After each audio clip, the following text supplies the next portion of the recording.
In this video, I'm going to show you how to create a sphere with quad-based topology and show you why it is important to do so when subdivision modeling. So the first thing is I'm going to create a UV sphere, and I'm going to hop into the edit mode and zoom into the cap of this sphere. So as we can see, the sphere has a pole on both the top and the bottom. So a pole is a region that has 6 or more edges that meet at a single vertex. So I'm just going to add a subdivision modifier to this, and I'm going to shade smooth, jump into the shading tab here and create a high contrast material. I'm just going to make a few tweaks to this material, and once I zoom in here, you can actually see that this sphere has some ribbing, and this is not desirable. So if we increase the subdivision level here, you can see that that doesn't help us with this problem.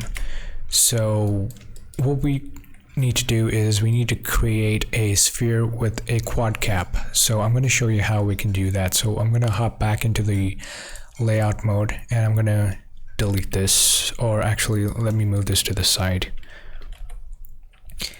Now to create a quad-based sphere, I'm going to first create a cube, and then I'm going to give it a subdivision modifier and add about 6 levels of subdivision. And I'm also going to shade smooth. After doing this, there's just one more step that we need to take in order to make this a sphere, and that is to add another modifier that can be found under the deform menu, and that's called cast. Once we apply cast, we now have a proper quad-based sphere.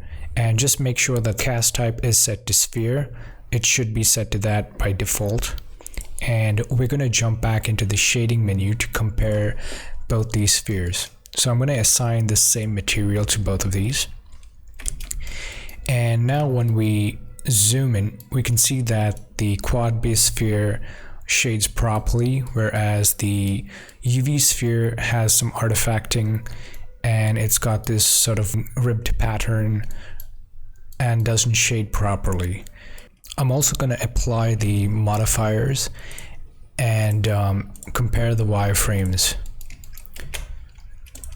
So if we look at the quad sphere, we have all quads, and if we look at the UV sphere, we can see that we end up with a star at the poles.